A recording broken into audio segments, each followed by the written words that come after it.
Vamos a arrancar entonces con la clase. Sí, lo que les pido, como siempre, dentro de lo posible, aquellos que puedan activar la cámara es lo ideal. Así nos vemos y cuando preguntan sobre todo los puedo ver, o cuando van interviniendo.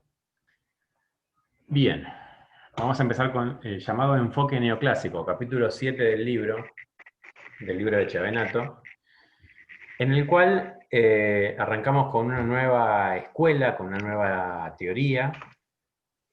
Y como veníamos viendo en las teorías anteriores, va a ir agregándole cosas nuevas y va a ir reemplazando algunas cosas de las teorías que ya hemos visto hasta ahora. Entonces, hay ciertas posibilidades de comparación con todo lo anterior.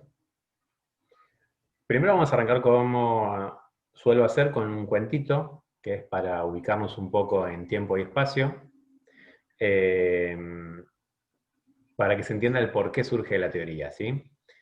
Ustedes se acuerdan que nosotros veníamos en la clase pasada hablando de la teoría, primero hablamos de la escuela clásica y después hablamos de la escuela de relaciones humanas, ¿sí? Que surgía por oposición a la escuela clásica. Hoy vamos a empezar con el enfoque neoclásico, que extrañamente retoma parte de la teoría clásica. Y vamos a tratar de entender por qué toma de los clásicos y no toma de la escuela siguiente, que es la de relaciones humanas. Básicamente nos tenemos que enfocar primero temporalmente en qué momento surge esta escuela, y vamos a ver que surge más o menos en comienzos de la década de 50. ¿Sí? Es decir, que, Hola. buenas, es decir que el enfoque neoclásico va a surgir después, perdón, de la Segunda Guerra Mundial. ¿Alguien se acuerda cuándo fue la Segunda Guerra Mundial? Hace mucho pueden dar como respuesta, pero Del más o menos en 39 años. hasta el 45. Del Del 39 al 39 45. al Exacto. 45. Exactamente. Bien.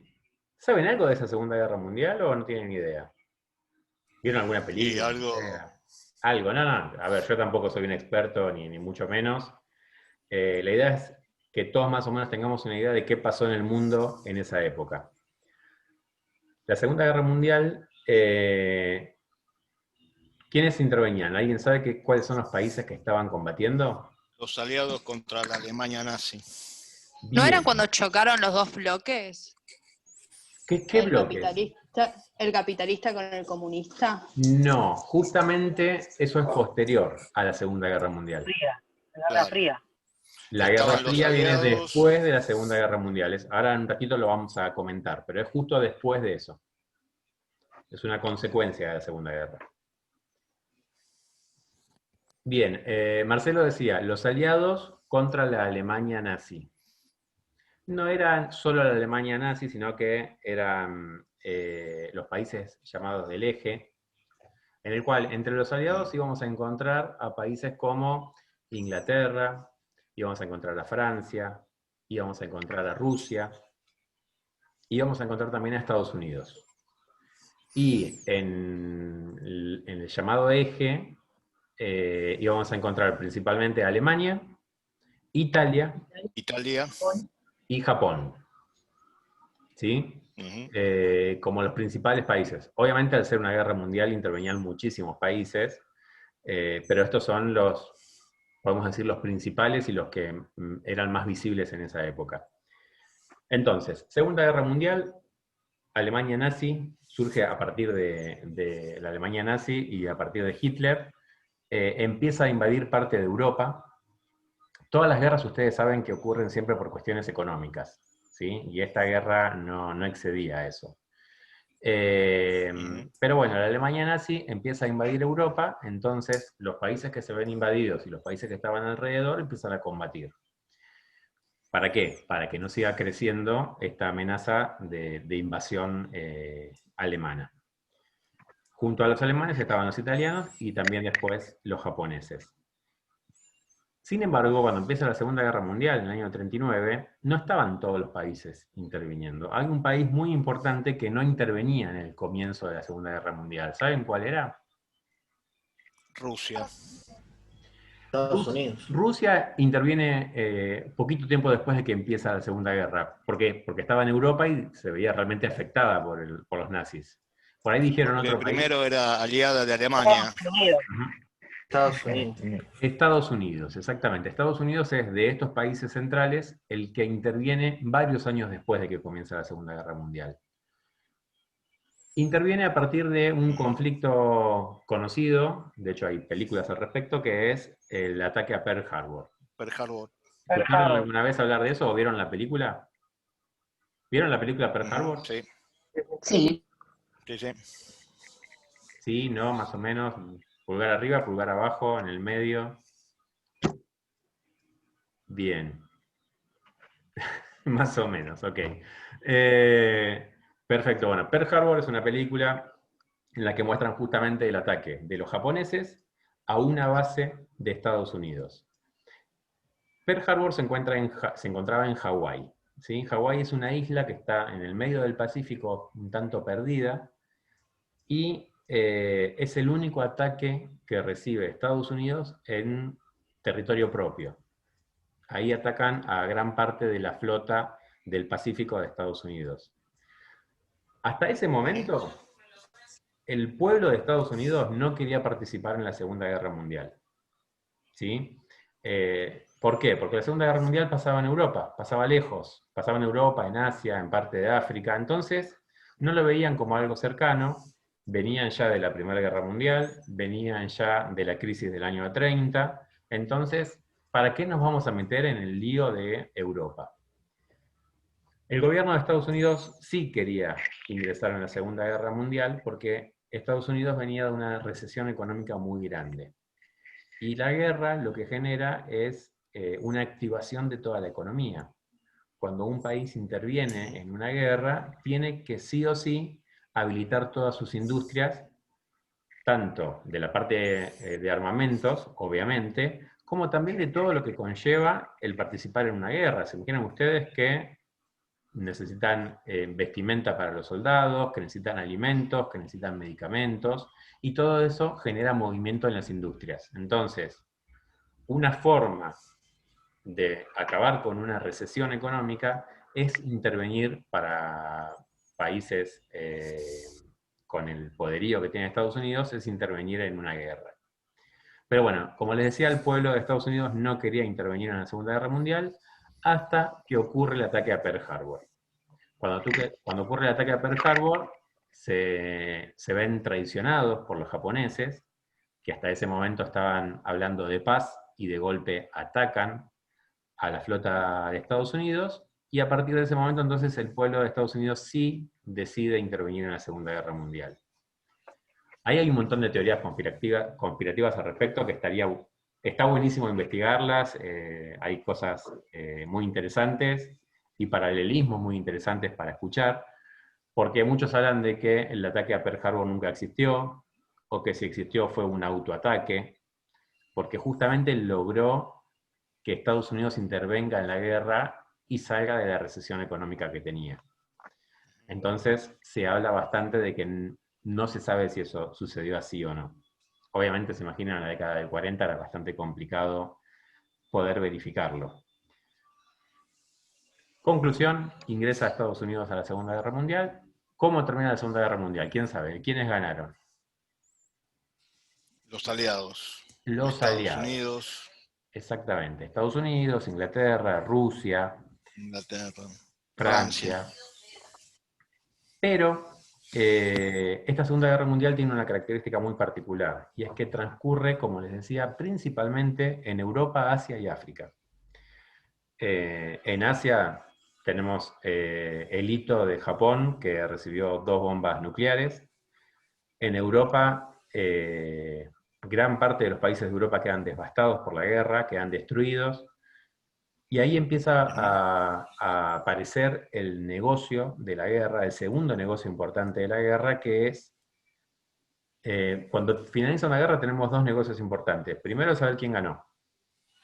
El que ganó va a ser el que va a determinar las reglas del juego a partir de ese momento. Y por otro lado, el negocio de la reconstrucción, de todo lo que se destruyó en esa guerra. ¿sí? Japón se tenía que reconstruir, Alemania también, y todos los países, la mayoría de los países de Europa se tenían que reconstruir.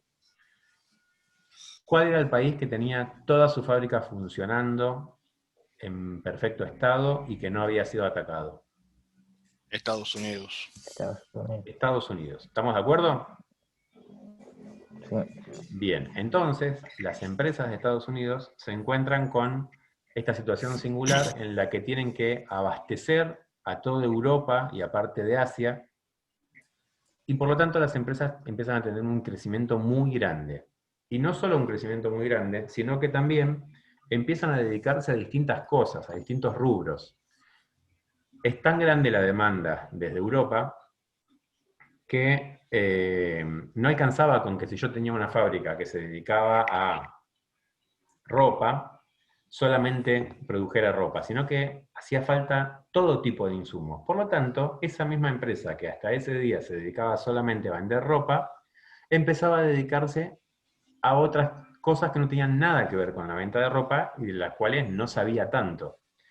Imagínense ustedes una empresa que se dedique a vender ropa, pero que al mismo tiempo arme una línea de medicamentos y que al mismo tiempo arme otra línea de producción referida a alimentos.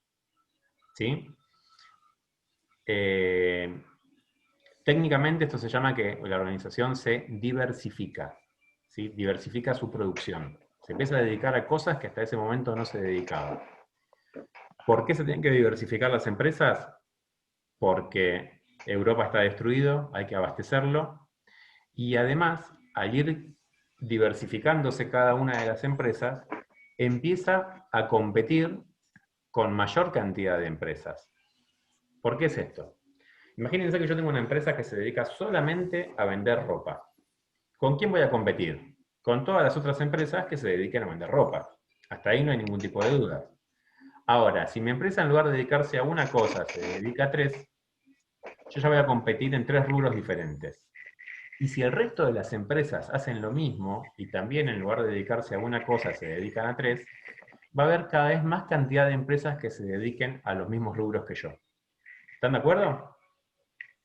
¿Me siguen hasta ahí? Sí. Bueno, entonces aumenta la competencia. Ya no es tan fácil vender productos porque si yo vendía ropa, voy a competir con los que antes vendían ropa y con los nuevos que venden ropa también. Y además voy a competir con estas nuevas líneas de producción que yo estoy generando. Por lo tanto, la forma de administrar a las organizaciones cambia. Yo no puedo administrar de la misma manera. Lo primero que vamos a ver es que al estar en el medio de una guerra, no podemos administrar una empresa de la manera que lo proponía la Escuela de Relaciones Humanas. ¿Se acuerdan ustedes que la Escuela de Relaciones Humanas nos hablaba de la organización informal, de la aparición de los grupos, de cómo se tienen que integrar los trabajadores a esos grupos, de cómo se siente un trabajador trabajando en la empresa? Y en un momento de guerra, en un momento en el que sí o sí hay que aumentar la producción porque estamos en el medio de una guerra, realmente como empresario me importa muy poco cómo se siente el trabajador. Si se siente o no integrado al grupo de trabajo, si está feliz con su trabajo, si le gusta lo que está haciendo. Hay que producir, ¿sí? Porque estamos en el medio de una guerra. Entonces surge el llamado enfoque neoclásico, que justamente lo que hace es deja un poco de lado a la Escuela de Relaciones Humanas y trae a la teoría clásica, que nosotros vimos ya hace un par de clases. Vuelve a traer conceptos de los clásicos. Si ustedes se acuerdan, los clásicos se enfocaban principalmente en aumentar la productividad de las empresas. Entonces, el enfoque neoclásico también va a buscar aumentar la productividad, pero no lo va a poder hacer de la misma manera, porque entre la escuela clásica y el enfoque neoclásico hay 40 o 50 años en el medio. Las empresas cambiaron. Entonces, lo primero que van a ver ustedes es que el enfoque neoclásico se basa en 5 cosas, ¿sí? Hace énfasis en 5 conceptos. Ustedes van a ver que lo primero que les dice es énfasis en la práctica de la administración. ¿Por qué tiene que hacer énfasis en la práctica? porque estamos en una guerra o estamos saliendo de una guerra y tenemos que reconstruir el mundo. Por lo tanto, necesitamos una teoría administrativa que sea práctica, que se pueda llevar rápidamente a la práctica, que la podamos utilizar y que enseguida nos genere niveles de productividad. No necesitamos ponernos a definir y armar teorías, necesitamos cosas que sean prácticas y que en el momento se puedan ejecutar. Por eso es que el enfoque neoclásico hace este énfasis en la práctica de la administración y no en la teoría de la administración. ¿Sí? Quizás los clásicos o la Escuela de Relaciones Humanas aportaron más teorías justamente teóricas que el enfoque neoclásico. El enfoque neoclásico apunta a la parte práctica. Lo segundo que van a ver ustedes es algo que sale del mismo nombre del enfoque, que es reafirmación de los postulados clásicos. ¿Sí? Toma a los clásicos y muchas de las cosas que decían está de acuerdo, con lo cual vamos a encontrar muchas cosas similares a la teoría clásica. Similares, no iguales, porque si no, no se llamarían neoclásicos, se llamarían clásicos a secas. ¿Qué vamos a encontrar en común? Bueno, vamos a ver rasgos de división del trabajo, vamos a ver rasgos de estandarización, ¿sí? La forma de producir va a ser muy parecida, las líneas de montaje van a surgir de la misma manera, vamos a ver empresas muy grandes con muchos niveles jerárquicos, como planteaba la cadena escalar de Fayol. Por lo tanto, vamos a tener bastante características de los clásicos. Sin embargo, lo que hace este enfoque es muchas de esas características tratar de adecuarlas a la época en la que estaban viviendo. Una respuesta muy de manual cuando evalúo esto en un examen es decir que los neoclásicos intentaban adecuar las teorías clásicas a la época actual. Y cuando ponen actual, está mal, porque la época actual es el 2020, y los neoclásicos intentan llevar la teoría clásica a la década del 50, no a la actualidad, ¿está bien? A la actualidad de ellos, no a la actualidad nuestra. Sí, es una pequeña salvedad, pero que es un error muy común al mencionarlo, porque quedaría como que fuera una teoría de hoy en día, y no lo es. ¿Bien? ¿Hasta acá se entiende? ¿Sí? ¿Alguna duda? Bueno. De la misma manera que hace énfasis en la teoría clásica, va a hacer énfasis en los principios de la administración. Principios que hemos visto con los clásicos, ¿sí? Los mismos principios que, por ejemplo, mencionaba Fayol, los vamos a encontrar dentro de la teoría clásica, de la teoría neoclásica. En cuarto lugar, y acá sí es la principal diferencia con la teoría clásica, va a ser énfasis en los objetivos y en los resultados. La teoría clásica hacía énfasis en la utilización de los recursos, ¿sí? Cómo hacer para utilizar mejor los recursos y de esa manera ser más productivos. En cambio, el principal cambio que nos va a traer el enfoque neoclásico es el énfasis en los objetivos. ¿Por qué? ¿Se acuerdan que yo les dije que estas organizaciones habían crecido mucho y que además diversificaban su producción? Al diversificar la producción, yo voy a tener distintos sectores que se dedican a cosas muy distintas. Y por lo tanto, yo no voy a poder administrarlos de la misma manera que hacían los clásicos. Acuérdense ustedes que los clásicos tenían una estructura centralizada, es decir, que la toma de decisiones se producía en la cúpula de la organización. Ahora esta cúpula no va a poder decidir sobre todos los temas porque no conoce de todos los temas. ¿Sí? Imagínense ustedes, el mismo dueño que hasta el día de hoy fabrica ropa, a partir de mañana empieza a fabricar medicamentos. ¿Qué sabe ese dueño acerca de fabricar medicamentos? Él sabe cómo llevar la empresa adelante, pero cómo fabricar medicamentos y cómo venderlos, quizás no sea la persona que más sepa al respecto. Y si a esto le suman una actividad completamente distinta, imagínense, no sé, bueno, como les dije, industria alimentaria, el tipo puede no saber nada de industria alimentaria. Entonces, la centralización ya empieza a ser un problema para las organizaciones neoclásicas. Por lo tanto, el énfasis en los objetivos lo que hace es empezar a administrar a partir de lograr objetivos.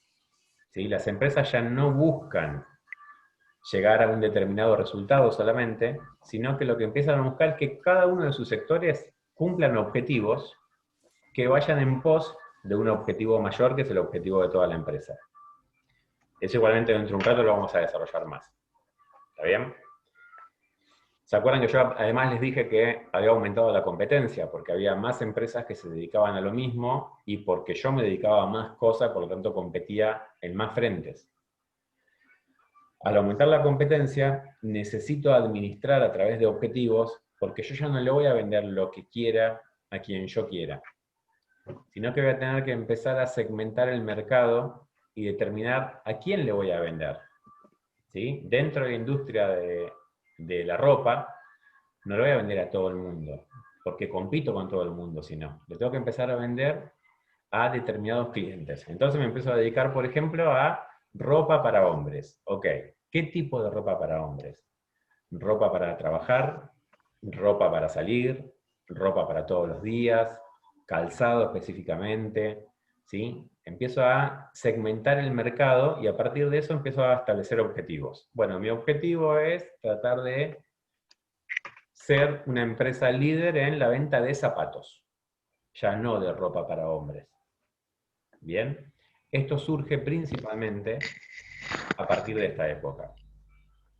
¿Se entiende por qué hay que apuntar a un objetivo y no se puede ser tan general como antes? Porque el mercado se empieza a achicar. Entonces, al achicarse el mercado, yo tengo que ver hacia dónde quiero dirigir mi forma de trabajo. ¿Hasta acá se entiende? Sí, Vamos sí. a graficarlo. A ver, vamos a graficarlo con un ejercicio. No pensaba hacerlo hoy, pero nos puede llegar a servir. ¿Todos tienen una hoja y una lapicera? Si tienen una fibra es mejor todavía, para que sea algo que después si lo muestran en la cámara sea visible. Tengan todos a mano una hoja y una fibra o una lapicera.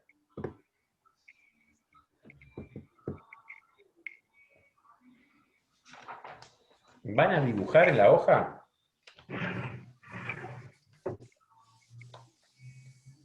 Esperen que lo voy a hacer yo acá y se los muestro.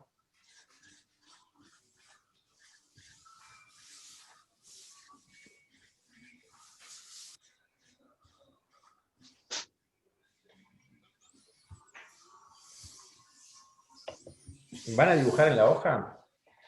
Círculos de 5 por 5. 5 columnas por 5 filas. Sí, aunque no lo crean, son círculos lo que dibujé. Tengan mucha imaginación. En este momento es un momento de imaginación fuerte. Y ahora no les cuento.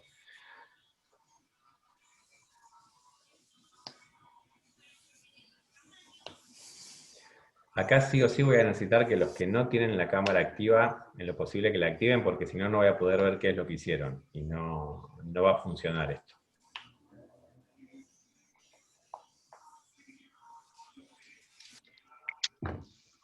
Bien, ¿ya tienen los 25 círculos dibujados? Se ve bien. Más o menos se va viendo, si algo se va viendo. Bien. Bueno, para que esta actividad funcione, hay una sola regla y es muy simple. No pueden hablar. Y es por tiempo. ¿Está bien? Yo les voy a dar una consigna y ustedes tienen que hacer lo que esa consigna diga. Pero no pueden hacer ningún tipo de pregunta acerca de la consigna. ¿Está bien? Es muy autoritario lo mío hoy. Y además van a tener un tiempo que es hasta que yo les diga basta. Se los voy a decir el tiempo. Les voy a dar 20 segundos. ¿Está bien? Cuando les digo que se acaba el tiempo, tienen que levantar las manos, mostrar que no siguen escribiendo. Es la versión casera de MasterChef. ¿Está bien? Pero lo más importante es, hagan lo que entienden de la consigna. ¿Queda claro hasta ahí? Bueno, entonces, les voy a dar 20 segundos para que hagan un dibujo utilizando la mayor cantidad de círculos. Empieza el tiempo ahora.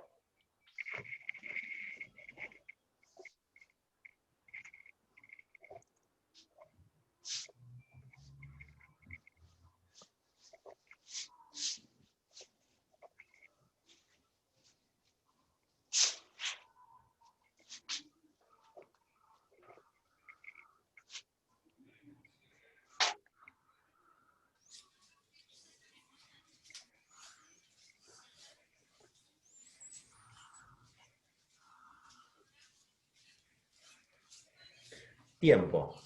Son los 20 segundos más largos de la historia, ¿eh? No fueron 20. Bien, bien los que levantan las manos, bien, bien. Bueno, muestren sus dibujos.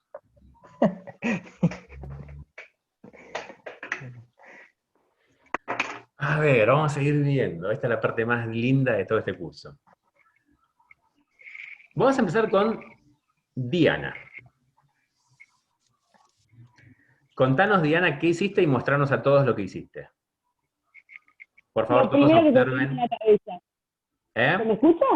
¿Se me escucha? ¿Se te escucha? Porque se ventilaron a medio. Nada, que lo primero que se me viene a la cabeza con círculo fue un agua.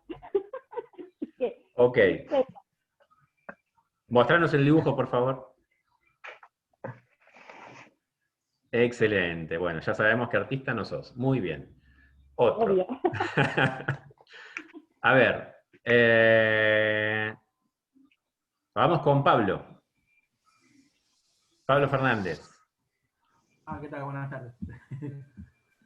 Bueno, lo más parecido a un perro que dibujé con los círculos. Parece un perro, es lo que traté de hacer. ¿Tenés perro?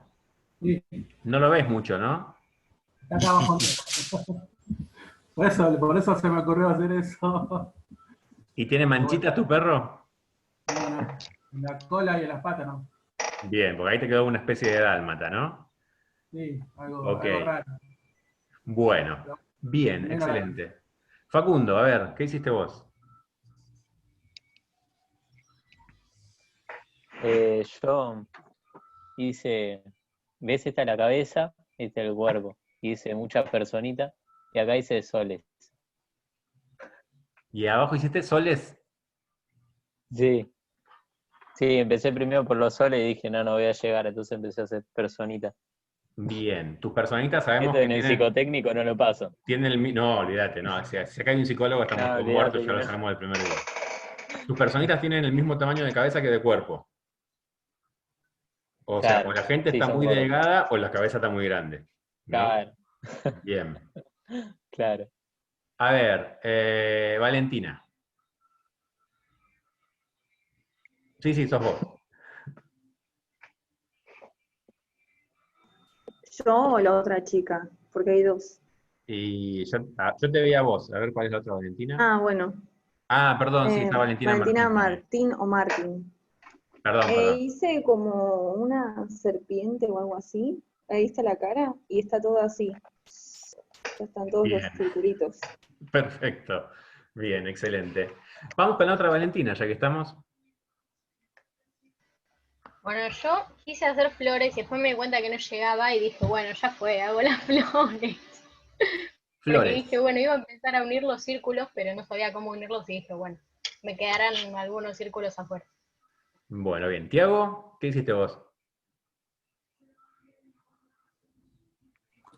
Y creo que hice cualquier cosa, porque hice una persona, pero saqué los 5 círculos y lo hice de abajo. Las 5 filas, los 5 círculos, pero... Bien. Un grado de desnutrición importante de la persona igual, ¿no? Bien. Perfecto. Leonardo, ¿qué hiciste vos?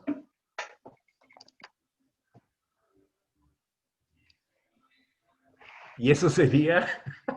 No me hagan que yo adivine porque... Rayas.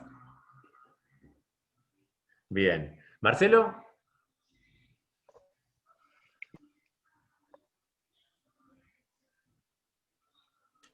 Espera, ahora te muestro.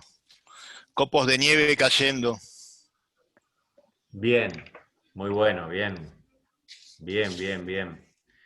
Bueno, a ver, a ver, vamos a seguir por orden porque si no me voy a perder. Abril.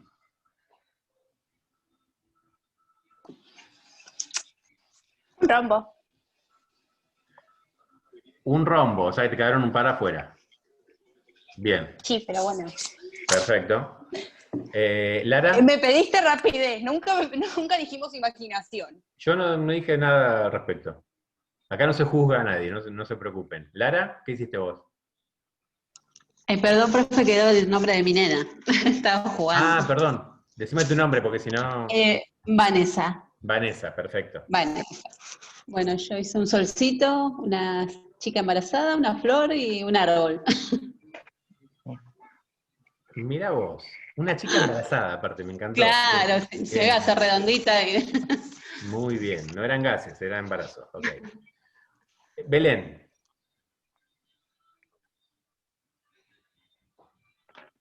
Hola. Belén me encanta porque festeja todos los chistes estúpidos que yo digo, lo cual la quiero todos los días en todas las clases. No, yo me conformo con muy poco, profe, no es que lo quiero tirar abajo, pero Tampoco digas así, tampoco es muy poco. No, es que a mí lo peor es que me causa de verdad, pero bueno, no importa.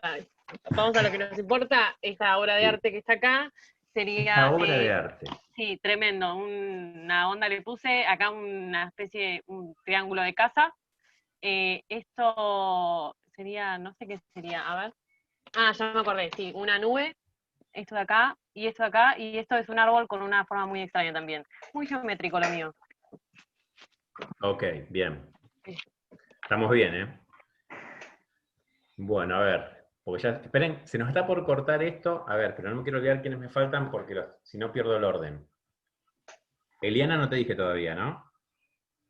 No, Eliana, me falta María, me falta Julián, Agustina, Jessy, me estoy anotando todos para después decirles en el mismo orden. Natalia, bueno, pero pasa que Natalia, Florencia, Berenice, Belén, ¿tienen posibilidad de poner cámara o no? Puedo activar la cámara desde acá, pero bueno, lo digo ahora. Hice un rectángulo alrededor de eso y puse que es un cajón de frutas. Bien.